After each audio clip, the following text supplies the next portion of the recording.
দুঃখের সাথে বলতে হয় এই পৃথিবীতে রবকে নিয়ে কালাম করবার মতো মানুষের অভাব নাই।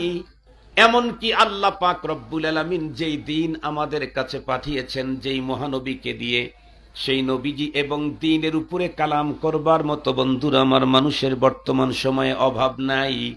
আল্লাহ পাকের রসুল সাল্লাল্লাহু আলাইহি ওয়াসাল্লামকে আল্লাহ পাক রব্বুল আলামিন তৈরি করতেই বিশেষ পদ্ধতিতে তৈরি করেছেন, যেই পদ্ধতিতে আমাকে আপনাকে তৈরি করা হয় নাই। বিশেষ পদ্ধতিতে ওনাকে তৈরি করেছেন। ওনাকে যেই চরিত্র দিয়েছেন সেই চরিত্র হলো বন্ধুরা আমার খুলুকে আযীম। সেই পয়গম্বর, যেই পয়গম্বরের চরিত্র হলো মহান, যেই পয়গম্বর হলেন মহানবী। পৃথিবীতে যত নবী এসেছিলেন সমস্ত নবীগণ উম্মতের নবী। আমার নবীজি শুধু উম্মতের নবী নন, উম্মতের নবী, নবীদেরও নবী। আমাদের নবী শুধু উম্মতের নবী না, নবীদেরও নবী। সমস্ত নবীগণ মানব, আর আমার পয়গম্বর হলেন মহামানব। মহামানব মহানবীকে আল্লাহ পাক রব্বুল আলামিন মহা চরিত্র দিয়েছেন। এরপরেও এই পৃথিবীর হাজারো বন্ধুরা আমার এমন লোক আছে যারা আমার পয়গম্বর মহানবী মহামানব মহাচরিত্রের অধিকারী পয়গম্বর সাল্লাল্লাহু আলাইহি ওয়াসাল্লামকে নিয়ে নানা রকমের মন্তব্য ছুড়ে, কেউ বা লেখে, কেউ বা বলে, কেউ বা নরমাল ভাষায়, কেউ বা ভয়ঙ্কর ভাষায়। মুহতারাম হাজিরিন, আমার পয়গম্বরের ব্যক্তিত্ব কোনটার উপরেই আক্রমণ করবার অধিকার পৃথিবীর কাউকে দেওয়া হয় নাই। আক্রমণ করার সুযোগই তো নাই, স্পেশালি তৈরি করা হয়েছে। আর যে দিন আল্লাহ তাআলা পাঠিয়েছেন, এই দিন তো আল্লাহ পাকের কাছে তার রসুলের চাইতেও প্রিয়। আল্লাহ পাকের দিন আল্লাহর কাছে রসুলের চাইতেও প্রিয়। সঙ্গত কারণেই দিন নিয়ে কালাম করবার কোনো সুযোগ নাই। যারা ধর্ম নিয়ে কালাম করবে তাদের এই দুনিয়াতে মুসলমানদের হাত থেকে রক্ষা পাওয়ারও কোনো গুঞ্জাইশ নাই। যারা নবীকে নিয়ে কালাম করবে, আল্লাহকে নিয়ে যারা কালাম করবে, স্পষ্ট ভাষায় পৃথিবীর ইতিহাস তাদেরকে মনে রাখতে হবে। এ পৃথিবীতে যত নরম দিলের মানুষ আল্লাহ তাআলা তৈরি করেছেন, বিল খুসুস সাহাবায়ে কেরামের ভিতরে সবচেয়ে বড় নরম দিল, রিক্কাতে কলবের অধিকারী ছিলেন হযরতে সিদ্দিক আকবর রাদিয়াল্লাহু তাআলা আনহু। বিশ্বনবীজির ওপেন ঘোষণা, আরহামু উম্মতি বি উম্মতি আবু বকর ওয়া আশাদ্দুহুম ফি আমরিল্লাহি ওমর। আরহাম, আমার উম্মতের ভিতরে অধিক নরম দিলওয়ালা উনি হলেন সিদ্দিক আকবর রাদিয়াল্লাহু তাআলা আনহু। অথচ এই সিদ্দিক আকবর রাদিয়াল্লাহু তাআলা আনহু একদিন এক লোকরে এমন থাপ্পড় লাগাইছিলেন, যেই লোক কি বলেছিল? কোরআন শরীফের এক আয়াত আছে না, মান ইউকরিদুল্লাহ কারদান হাসানা। কে আছো তোমাদের ভিতরে আল্লাহ পাককে যে কর্জে হাসানা দিবে? এ কথা বলতেই এক লোক বলেছিল, দেখো ওদের রব এতটাই অতিশয় গরিব, নিঃস্ব, অসহায় হয়ে গেছে যে আমাদের কাছে এখন সে ধার চাইতেছে। নাউজুবিল্লাহ বলবেন না, নাউজুবিল্লাহ বলবেন না। এ কথা শুনতেই সিদ্দিক আকবর রাদিয়াল্লাহু তাআলা আনহুর মতো মানুষটা একদম ফারুকি মেজাজে রূপান্তরিত হয়ে গেছে। উনি তো ছিলেন সিদ্দিক, কিন্তু এ কথা শুনতেই ফারুকি মেজাজ ভিতরে ঢুকে পড়ছে। ধৈরাই কয়েকটা লাগায় দিয়েছে নাকে মুখে। লাগানোর পর ওই লোক তো ফারুক আজম রাদিয়াল্লাহু তাআলার সামনে গিয়ে বলে নাই, কারণ ওইখানে তো বলার সাহসই নেই। মনে করছে তিনি তো একদম রকিকুল কলব, একেবারে আরহাম উম্মত, এর সামনে বললে কিছু হবে না। কিন্তু দুনিয়ার ধর্ম বিদ্বেষী, আল্লাহ বিদ্বেষী, নবী বিদ্বেষী সবাইকে মনে রাখতে হবে, পৃথিবীর মুমিন মুসলমান আরহাম হলেও আল্লাহর বিপক্ষে কথা বললে সে তখন আসাদ হয়ে যায়। ফারুকি স্বভাব তার ভিতরে এক সেকেন্ডে ঢুকে পড়ে। কয়েকটা যখন লাগায় দিছে নাকে মুখে, ব্লাড ক্লাট বের হয়ে গেছে, দৌড়ে চলে গেছে পয়গম্বর সাল্লাল্লাহু আলাইহি ওয়াসাল্লামের কাছে। গিয়ে বলতেছে, মুহাম্মদ সাল্লাল্লাহু আলাইহি ওয়াসাল্লাম, আপনার সাহাবী আমাকে মেরে দেখেন নাকটা ফাটায় দিয়েছে, চেহারা টেহারা বাঁকা করে ফেলেছে। নবীজি জিজ্ঞেস করলেন, কে মেরেছে তোমাকে? আবু বকর সিদ্দিক মেরেছে। নবীজি বললেন, তুমি মনে হয় নাম বলতে ভুল করতেছ, তুমি মনে হয় নাম বলতে ভুল করছো, ভালো করে দেখো কে মেরেছে। না হুজুর, না না না, আবু বকর সিদ্দিক আমাকে মেরেছে। নবীজি বললেন, ভালো করে চিন্তা করে দেখো, কাজটা মনে হয় হযরত ওমর করছে। না না, আবু বকর সিদ্দিক বলছেন। বলতে বলতে সিদ্দিক আকবর রাদিয়াল্লাহু তাআলা পয়গম্বরের দরবারে হাজির। এই বলতে বলতে হাজির। সিদ্দিক আকবর রাদিয়াল্লাহু তাআলাকে দেখার পরে ওর অবস্থা আরো খারাপ, কারণ থাপ্পড়টা কয়েকটা খাইছে। ও তো জানে যে থাপ্পড়ের ওজন কত কিলো, এটা খুব ভালো জানে, মাত্র খেয়ে আসছে, এই জন্য ওর অবস্থা খুব খারাপ। নবী আলাইহিস সালাম জিজ্ঞেস করলেন, আবু বকর, এই লোকটা এসে তোমার বিরুদ্ধে কমপ্লিট করতেছে, তুমি কি কাজটা করছো? সিদ্দিক আকবর রাদিয়াল্লাহু তাআলা উত্তর করলেন, জি হুজুর, আমি করেছি। নবীজি বিশ্বাস করতে পারতেছেন না শোনার পরে, তুমি করছো? জি হুজুর, আমি করেছি। তুমি এ কাজ করলা? সিদ্দিক আকবর রাদিয়াল্লাহু তাআলা তখন উত্তর করলেন, হোগো নবীজি, আমি এই কাজটা কেন করেছি সেটা একটু শোনেন। কি? মাই মানদাল্লাযী ইউকরিদুল্লাহ কারদান হাসানা, এই আয়াত নাযিল হওয়ার পরে ওই বেটায় বলতেছে, আমার রব নাকি নিঃস্ব হয়ে গেছে, মিসকিন হয়ে গেছে, ফকির হয়ে গেছে। আরো জোরে বলেন, আরো জোরে বলেন। তাদের কাছে নাকি আমার রব তাদের কাছে কিছু ধার চাচ্ছে। আমার রবের ব্যাপারে যখন কেউ কালাম করে তো তখন তো আমরা আর স্বাভাবিক থাকতে পারি না। কেন? ওয়াল্লাযীনা আমানু আশাদ্দু হুব্বান লিল্লাহ।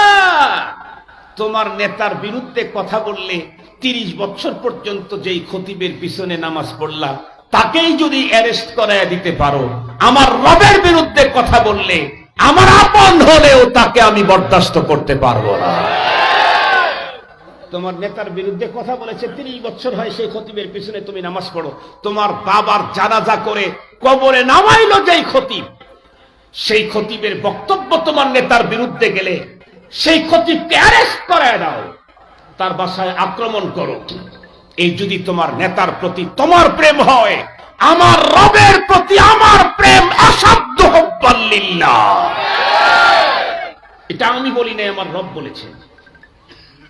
সঙ্গত কারণে এই দুনিয়াতে নেতার বিরুদ্ধে কথা বললে যদি অ্যাকশন হয়, ধর্মের বিরুদ্ধে কথা বললে উড়িয়ে দেওয়া হবে, উড়িয়ে দেওয়া হবে।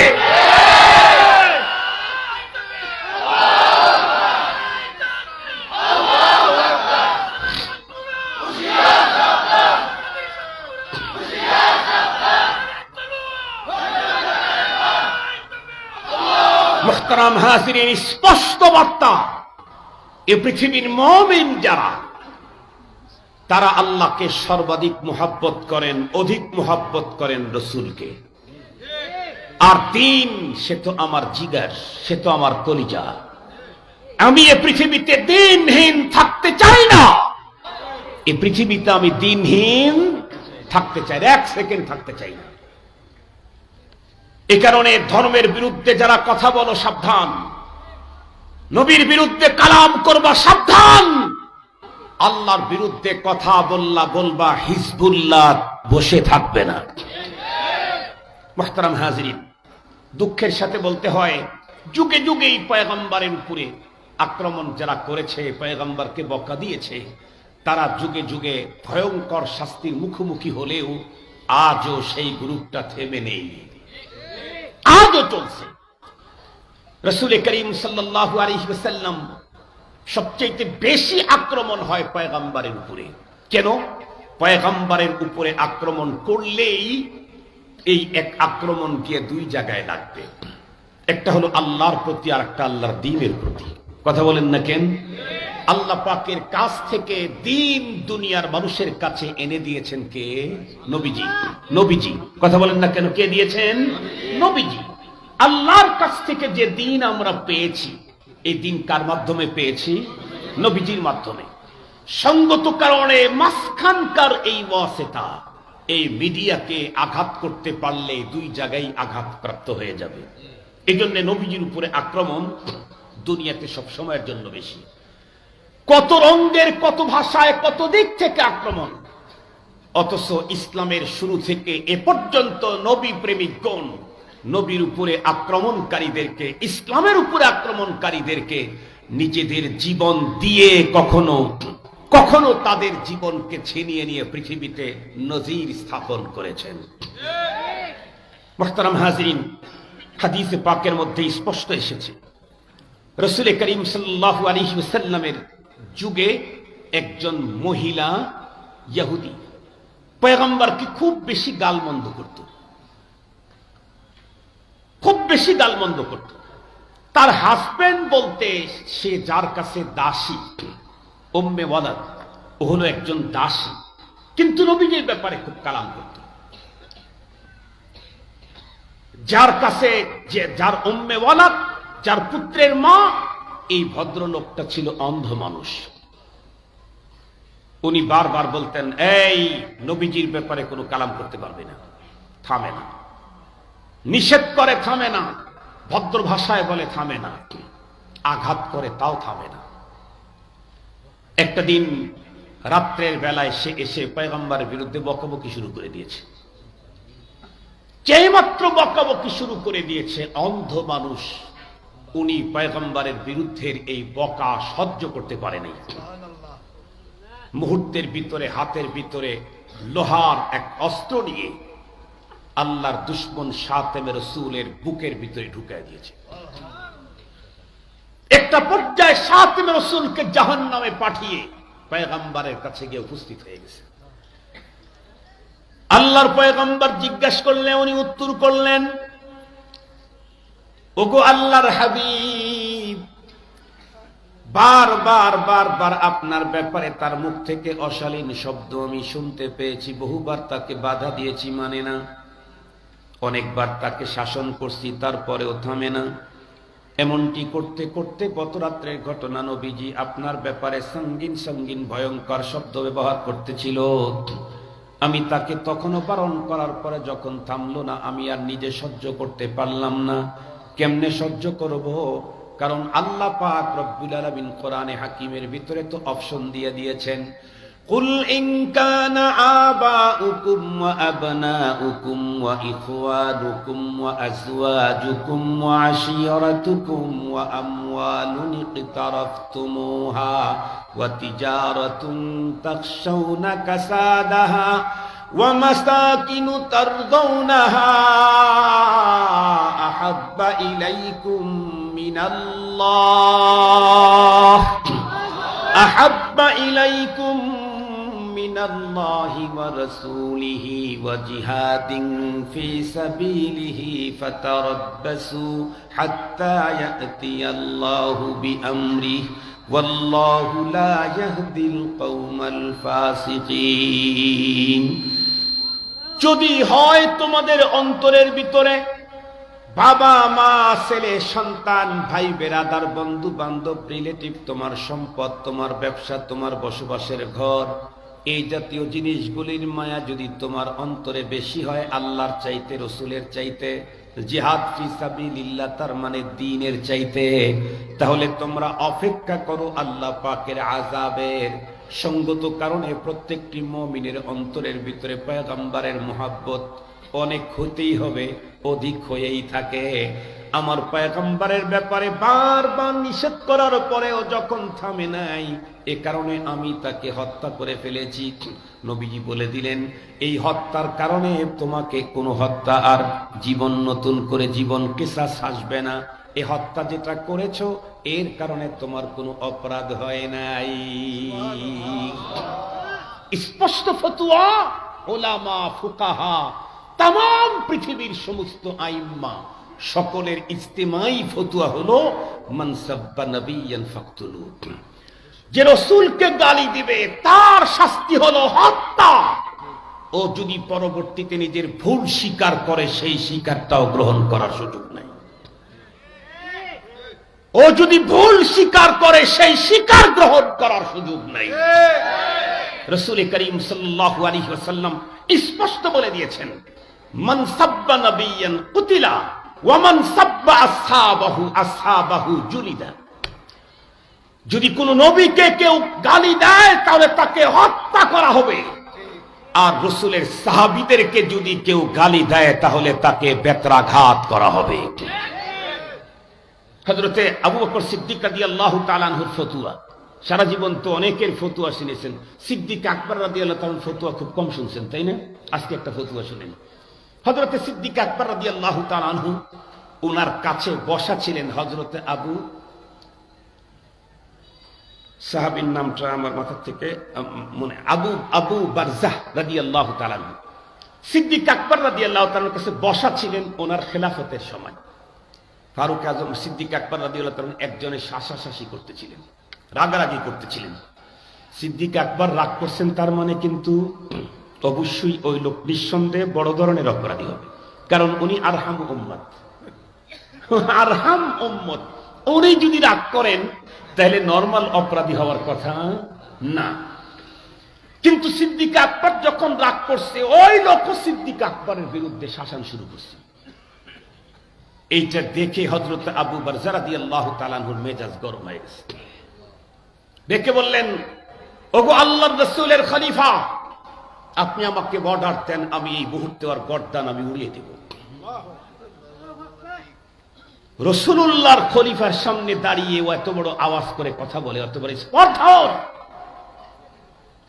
আবু বারজা রাদিয়াল্লাহু তাআলা আনহু বলেন, আমার এই কথায় সিদ্দিক আকবর রাদিয়াল্লাহু তাআলা আনহুর রাগ সব মাটি হয়ে গেছে। যে রাগটা ছিল ওটা পানি হয়ে গেছে আমার এক কথাতেই। এক পর্যায়ে সিদ্দিক আকবর রাদিয়াল্লাহু তাআলা আনহু তখন ওখান থেকে বের হয়ে বাসায় চলে গেলেন। গিয়ে আবার লোক দিয়ে আমার কাছে লোক মারফত খবর পাঠায় দিয়েছে যে আমি যেন ওনার কাছে যাই। তো আমি ওনার কাছে গেলাম। যাওয়ার পরে আমাকে জিজ্ঞাসা করে সিদ্দিক আকবর রাদিয়াল্লাহু তাআলা, এই তুমি জানি তখন কি বললা আমাকে? ওই যে আমি একটা লোকের সাথে রাগারাগি করলাম।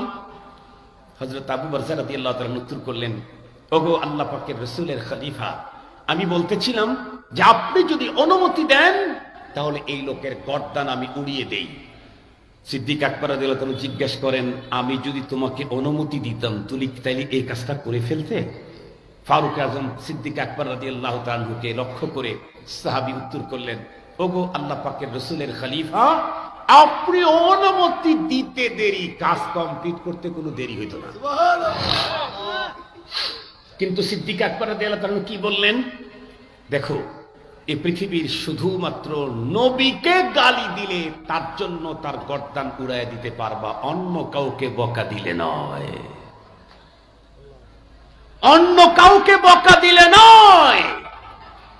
আমাদের দেশে আমরা কি দেখি, যেই নেতা অনেক আগে মারা গেছে, কবরে যার হাড্ডিও নাই, মাটির সাথে মিশে গেছে, সেই নেতার বিপক্ষে বললে মুহূর্তেই অ্যারেস্ট হয়, আবার গুম হয়ে যায়, হারায়া যায়।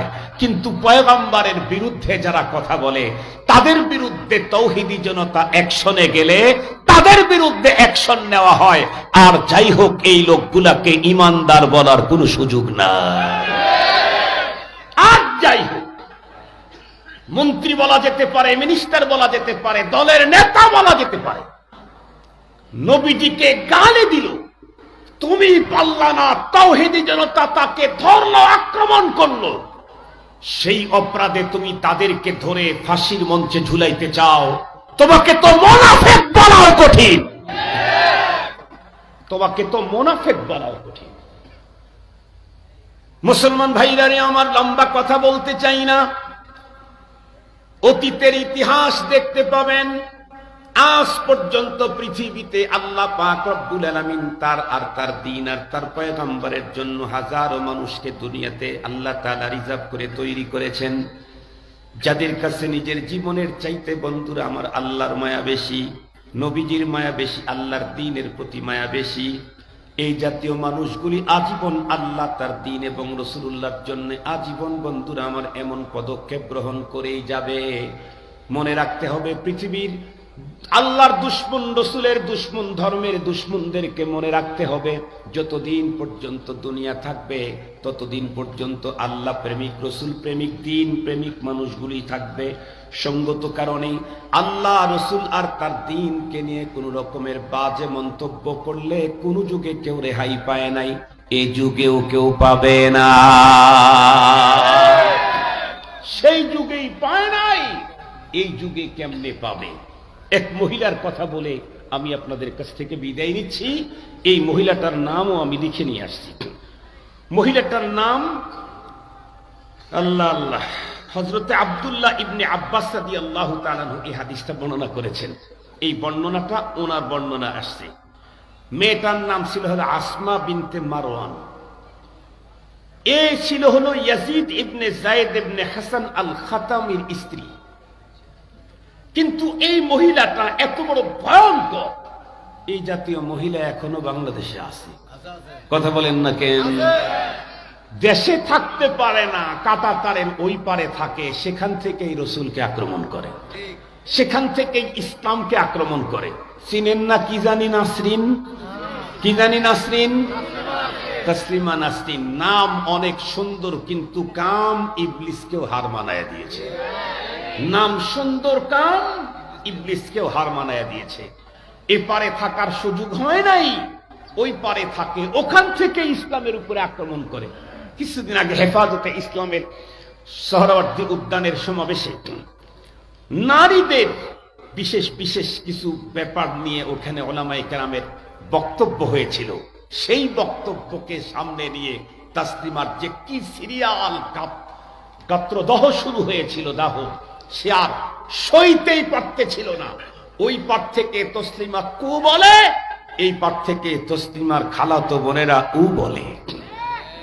এপারে তসলিমার অনেক খালাতো বোন আছে, অনেক, যারা মনে করে দুই চারটা শব্দ দিয়ে মোল্লাদের উপরে আক্রমণ করে ফেসবুকে স্ট্যাটাস দিয়ে মোল্লাদের জবানকে বন্ধ করবে। আরে বেহুদা, মোল্লাদের জবান কি বন্ধ করবি? তুই নিজেই তো নিজের দেশে থাকার যোগ্যতা হারিয়েছিস ধর্মের বিরুদ্ধে কথা বলার কারণে। বাংলাদেশের ইতিহাস, মোল্লাদের কণ্ঠ যারা স্তব্ধ করতে চায় তারাই পালিয়ে যায়, যেমন তুই নিজে পালিয়েছিস, তারাই পালিয়ে যায়। বাংলাদেশের ইতিহাস, ধর্মের বিরুদ্ধে যারা বক্তব্য দেয়, রসুল আল্লাহকে নিয়ে যারা কটূক্তি করে, শাহজালালের এই পুণ্যভূমিতে তাদের থাকার কোনো ব্যবস্থাই শুধুই কি থাকার ব্যবস্থা হয় না, রান্না করা খাওয়াটাও খেয়ে যেতে পারে না, রান্না করা খাবারটাও খেয়ে যেতে পারে না। এটা বাংলাদেশের শাহজালালের দেশের ইতিহাস, হযরতে শাহজালালের পুণ্যভূমির ইতিহাস। মুহতারাম হাজিরিন, বলতেছিলাম ওই মহিলার কথা। ওই মহিলা করে কি রাসূল করিম সাল্লাল্লাহু আলাইহি ওয়াসাল্লামের ব্যাপারে বাজে কথা বলে, ধর্ম নিয়ে মন্তব্য করে, নানান রকমের কথাবার্তা। একটা পর্যায়ে ও এইভাবে যখন কথা বলতেছিল, তখন আল্লাহ তাআলা ওই বংশের একজন মানুষকে আল্লাহ তাআলা তার বিরুদ্ধে লেলি আল্লাহ তাআলা লাগাই দিলেন। উমাইর ইবনে আদি আল খাতামি, ও খাতামি বংশের, এও খাতামি বংশের। এ উমাইর ইবনে আদি আল খাতামি, ওনার কাছে যখন মেসেজটা গেল, উনি তখন থেকে পদ্ধতি আবিষ্কার করতে শুরু করলেন যে এই আল্লাহর দুশমন, ধর্মের দুশমনটাকে কেমনে যথা উপযুক্ত পাওনাটা পরিশোধ করে দেওয়া যায়। ওর কিছু পাওনা আছে না ভাইজান, কথা বলেন না কেন? ধর্মের বিরুদ্ধে কথা বলে ওর কিছু পাওনা আছে না? ধর্মের পক্ষে যে কথা বলে তারও তো কিছু পাওনা আছে, মাশাআল্লাহ। ধর্মের বিরুদ্ধে কথা বললে তারও পাওনা আছে, ধর্মের পক্ষে বললে তারও পাওনা আছে। তবে দুনিয়াতে আমরা যা দিচ্ছি, আল্লাহ যা দিচ্ছেন, এটা কিন্তু ফাইনাল পাওনা না, এটা হলো সিম্পল। এর ফাইনাল পাওনা দিবেন আল্লাহ তাআলা আখিরাতে। আল্লাহর কোরআনে আল্লাহ বলেন, কুল্লু নাফসিন যায়িকাতুল মাউত ওয়া ইন্নাকুম তুওয়াফাউনা উজুরাকুম ইয়াওমাল কিয়ামা।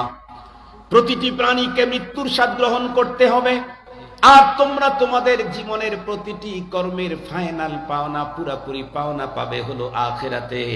কেউ যদি বলে হুজুর, দুনিয়াতে অপরাধ করলে মানুষ জুতার মালা, জুতার বাড়ি, এরপরে বন্ধুরা আমার কি চুলগুলা নাড়া করে দেয়, জমিনের ভিতরে নাক ছেঁচড় দেয়, আরো কত রঙের কষ্ট, এগুলি কি তার খারাপ মন্দ কাজের পাওনা হয়ে গেল না? ভালো কাজ করলে কত মানুষ ফুলের মালা পায়, ফুলের তোড়া পায়, ফুলের ছিটানি পায়, লাল গালিচার সংবর্ধনা পায়। এগুলি কি তার ভালো কাজের পাওনা না? হা হা হা, এগুলি ভালো কাজের পাওনা, মন্দ কাজের পাওনা দুনিয়াতে আছে। তবে দুনিয়াতে যা দেওয়া হচ্ছে এগুলি হলো স্যাম্পল, আখিরাতে দেওয়া হবে হলো ফাইনাল। আল্লাহ পাক বলেন, ওয়ালা নুযীকান্নাহুম মিনাল আযাবিল আদনা দুনাল আযাবিল আকবারি লাআল্লাহুম ইয়ারজিউন। অপরাধীরা দুনিয়াতে যত শাস্তি পায়, রব বলেন এটা আযাবে আদনা। কথা বলেন না কেন? রব কি বললেন? আযাবে আদনা, সিম্পল। মূল পাওনা পাবে আখিরাতে, সেদিকে যেতে চাই না। হযরত উমাইর বিন আদি আল খাতামি চিন্তা করলেন, ওর পাওনাটাও বুঝায় দেওয়া দরকার। কি বলেন ভাই? খুঁজতেছিলেন কখন পাওয়া যায়। একটা পর্যায়ে খুব অর্থ রজনী যখন হয়ে গেল, এ বেচারা আস্তে করে ওই মহিলার ঘরের ভিতরে ঢুকে পড়ল। ঢোকার পরে গিয়া দেখতেছে মহিলাটা ঘুমিয়ে আছে, চতুর্দিকে বাচ্চা আছে কয়েকটা, এদিকে একটা, ওইদিকে একটা, ওইদিকে একটা, ওইদিকে একটা। এমনকি মহিলার কাছে যখন গেছে তাকে ফয়সালা করার জন্য, ফাইনাল ফয়সালা মোটামুটি দুনিয়াতে, তখন গিয়া দেখে ওর বুকের উপরে আর একটা শুয়ে আছে। বুকের উপরে বাচ্চা নিয়ে ভাবে ঘুমিয়ে আছে, বাচ্চারা তার স্তন থেকে দুধ দিচ্ছে। হযরত উমাইর ইবনে আদি আল খাতামি উনি প্রথমে ওই নারীটার একটু টাচ করলেন, জাগ্রত না ঘুমন্ত এটা বুঝার জন্য। বুঝে ফেললেন, তখন বাচ্চাটাকে তার বুক থেকে সরায় দিয়ে সোজা তরবারি তার বুকের ভিতরে ঢুকে এত জোরে আঘাত করলেন, তার পিঠের ওই দিক দিয়ে তরবারি বের হয়ে গেল। একটা পর্যায়ে একদম 100% জাহান্নামে পৌঁছাটা নিশ্চিত করে এরপরে ফজরের সালাতে আল্লাহর বান্দা হাজির হয়ে গেলেন। রাসূল করিম সাল্লাল্লাহু আলাইহি ওয়াসাল্লাম তারে জিজ্ঞেস করলেন, তুমি কি আসমাকে রাত্রের বেলায় কাজ শেষ করে এখানে এসেছো? নবীজি বললেন, উনি বললেন, জি ওগো নবীজি। রাসূল করিম সাল্লাল্লাহু আলাইহি ওয়াসাল্লাম বললেন, দাও। উনি একটু ভয় পেয়ে গেলেন, না জানি নবীজি আমার এই কর্মের কারণে কি রেগে গেলেন নাকি, আমার কি এবার সমস্যা হয়ে গেল নাকি। নবী আলাইহিস সালাম তখন উত্তর করলেন, কেউ যদি দেখতে চাও এমন একজন মানুষকে, যেই মানুষটা আল্লাহ এবং তার রসুলকে ভালোবেসেছে, সহযোগিতা করেছে, এরকম একজন মানুষকে দেখতে চাইলে এই উমাইর বিন আদির দিকে তাকায় দাও।